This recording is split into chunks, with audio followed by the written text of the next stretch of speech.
Urge Suisse, Brenda Biya s'excuse auprès du peuple camerounais et demande de ne pas voter pour son père.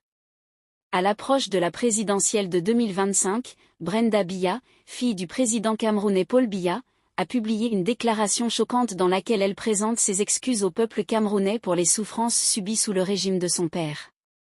Elle appelle explicitement à ne pas voter pour lui, affirmant qu'il a assez fait souffrir le pays. Le cœur de son message est un cri de détresse personnelle, mêlé à de graves accusations contre son entourage familial. Elle déclare que sa propre famille, y compris ses parents, souhaiterait sa mort. Elle affirme avoir été directement menacée par le directeur de cabinet de son père, qui lui aurait dit au téléphone « Tu vas faire une overdose et tu vas mourir ». Elle se dit convaincue d'avoir été sacrifiée par ses proches et décrit un quotidien marqué par la souffrance et la peur. Dans cette prise de parole marquée par la rupture, Brenda Biya annonce officiellement avoir coupé tout lien avec ses parents. Elle les accuse de lui avoir fait du mal toute sa vie, et affirme qu'il cherche désormais à l'éliminer. Elle déclare renoncer à tout soutien financier de leur part, expliquant que l'argent servait à la contrôler. Pour la première fois, Brenda lie ouvertement ses drames personnels à la politique nationale. Elle affirme « Je ne voterai pas pour Paul Biya », et demande au peuple camerounais d'en faire autant, non pas à cause d'elle, mais parce que cet homme a assez fait souffrir cette nation.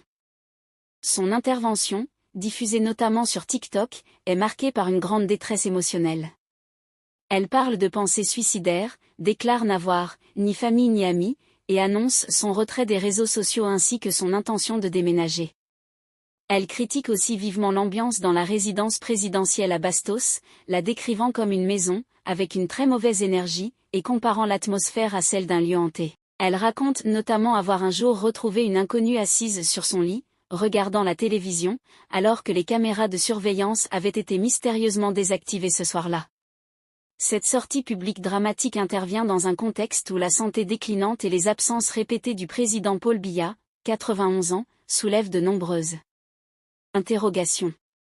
Les luttes internes pour sa succession agitent fortement les cercles du pouvoir à Yaoundé. Si ça vous a plu, n'oubliez pas de vous abonner et de cliquer sur la cloche de notification, pour ne pas rater mes prochaines vidéos.